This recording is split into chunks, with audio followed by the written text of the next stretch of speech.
Hi, welcome to Revenue Marketing Television, the CMO Insight Series. I'm your host, Jeff Pedowitz, President and CEO of the Pedowitz Group. Today, as our guest, we have Brennan Andrews, who is Marketing Director at Dart Bank in Michigan. Brennan, welcome to the show. Thanks for having me. I appreciate it. You bet. So we had a chance to meet a couple weeks back at the Financial Brand Forum. And one of the things that really captivated me about you is you're talking about how small your team is and how much you've been able to accomplish. You're probably the hero in the eyes of many, I would think. Yeah, I'd like to think so. Or maybe you don't feel that way. Maybe you feel completely overworked. But I'm just curious how you've approached the job, because you've been able to accomplish a lot with very few resources, and so I think that's a struggle that almost every marketing executive have, or at least most, the ones that don't have the massive global teams anyway. But walk us through a little bit about how you prioritize, how you focus, what do you delegate, what do you do yourself? Absolutely. So the main thing that I like to think is that you have a limited amount of resources in terms of not only money but time. And so what we try to do is insource everything. So with my team, I have a great marketing assistant, and he sort of handles a lot of the creative aspects, like video, flyers, whatever it may be, Facebook posts, social media. And then I try to handle sort of the data end and then the strategy as well. So basically, I look at it as I have a certain amount of time in the day, relatively, 12 hours or 8 or whatever the day So kind of you don't brings. have more than the rest of us then? You just Right, yeah. Unfortunately, no 48-hour days for me. But yeah, so he'll work really hard on a video that would cost us, upwards of $40,000, and we do it for free, essentially, just as time. And then I look at creative ways to get that in front of the market that we want to approach, such as we have a mortgage video that just went out, and we spent 400 some dollars, and we had over 400,000 people that we reached. Wow. So to me, that limited spend for what you're getting is worth it. But then there's other things like SEO, other aspects where I try to learn as much as I can, but at the end of the day, it's probably better to outsource that, because I could spend all day, manipulating it and not really getting much better results. So it's really optimizing what we can do and be effective at, and then outsourcing what we think other people can do. So that makes a lot of sense.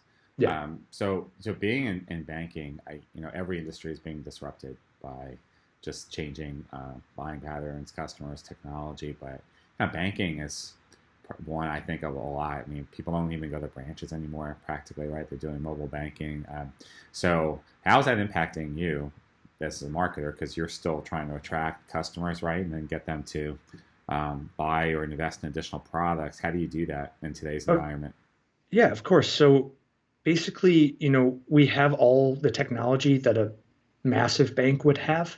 So you can reach the customers when they're not in the banking office.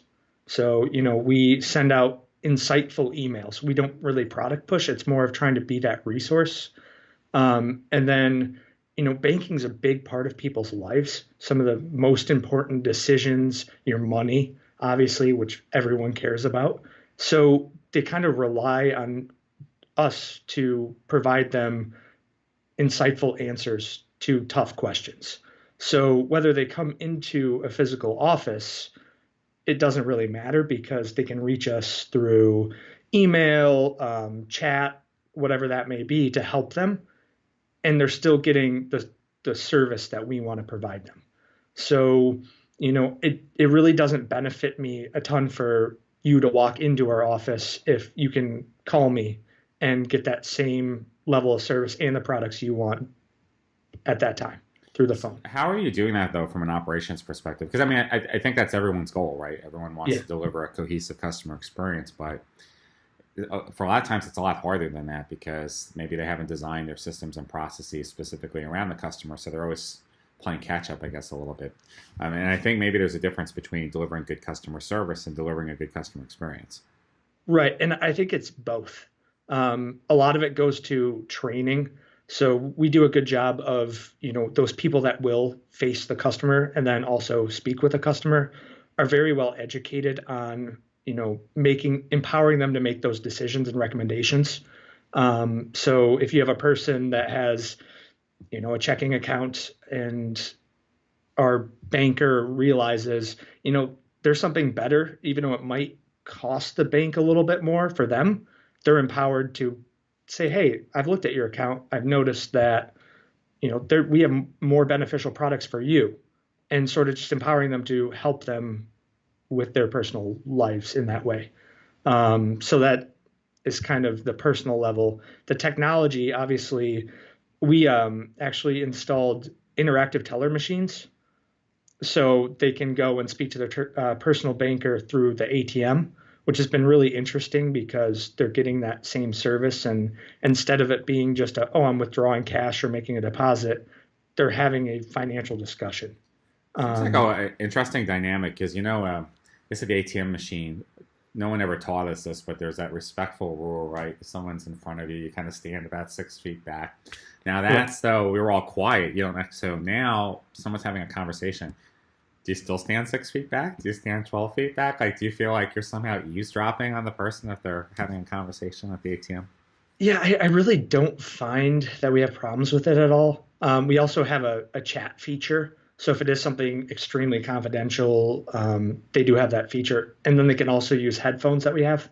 Okay. So that circumvents it a bit. But yeah, we really, people are less worried about their privacy nowadays because they kind of assume that everyone has access to their data. So I think that's helped a little bit with, the customer worrying about, someone hearing that they have a checking account. So it's an interesting phenomenon, though. What I think, because people talk a lot about privacy, but I'm finding that I don't know. We just talk about it, but we're really willing to give up a lot if we get something of value in return. right. Yeah, it's been really interesting for me just because, I live through data. So when I'm looking at You should a put that on a customer's T-shirt. account or a group of customers, I said, put that say on that a again. T-shirt. I live through data. Oh yeah, Yeah. yeah. Honestly, it's extremely helpful for us to provide a better service. So I think more and more people with their Alexas or their Google Homes, they're giving them data, and in the back of their mind they know it, but I don't think they actually care because they want that experience. They want a good customer experience for themselves. So Yeah, I think we all have gotten spoiled by Amazon and Netflix, and now we expect that everywhere, yeah, right, within any industry. So it really is pretty amazing. The other trend I've noticed too is basically the rise of AI, voice bots, chat assistants within financial services. So I know several of the banks that we use on our mobile phone, you can now just basically talk to the phone and say, "Hey, I want to pay a bill, or I want to, pay my mortgage, or I want to open up a credit card application," and it just right. goes ahead and does it. Yeah, yeah. It's really interesting to see where that's going to go. I think, with sort of voice technology and banking, it might be a little tricky other than basic transactions such as transferring money or asking hours or location of the branches. But doing complex banking, I think there'll be, I don't know, 5 to 10 years before you have something that is full service. So that'll be interesting to see kind of who does it first and does it completely. So It's amazing the advances in voice technology, though. One can only hope that the fast food restaurants get the same capability because they still can't seem to hear you when you put your order in. right, right, I know I said that was a large fries. All right, what? yeah. So what are some of the, I mean, obviously resource, you have a couple people, but what are some of the challenges, though, that you face with on an ongoing basis? Honestly, it's collecting all of the data in a complete scope. So, and finishing the process. So one thing I find as a community bank is, there's certain nuances of finishing the product completely. So I can tell if a customer comes to our website where they came from But if there's no online or conversion, it's hard to know where they ended up completely. So that's something that, is one of my main focuses for the year is to try to complete that process, whether it's buying new technology like an online account opening, or it's, you know, getting them to fill out a form at the end that's even just two entry points, just so I know, okay, they ended up getting a loan. So then I can track it through analytics and tag manager and all that stuff to know, okay, I served this group an ad out of that percentage, 4% converted. This is where they ended up.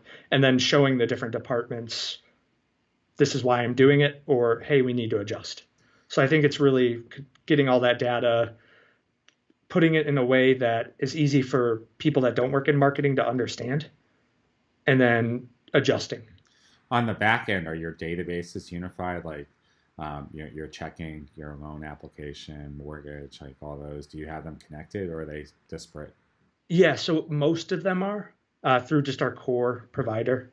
So that makes it a little easier. But then also, if the core provider's late on getting a technology, you also have to deal with that as well. So, Interesting. yeah. So, as you start to develop your team, because it sounds like you have a couple people, but they're really strong. Mm. What do you look for? Do you look for a generalist? Do you look for someone that's really deep in some certain area? Yeah, I try to get someone that's willing to learn. So, you might not be a specialist in this or graphic design, but if you show that you're willing to learn Photoshop and you're watching, videos at home, or you're really putting in the effort to try to impress us, that's what we're really looking for. People that can learn, they go out of their way, you know, asking questions that are beneficial for both of us. So on a talent level, we're lucky we have some of the best universities in the country in our state.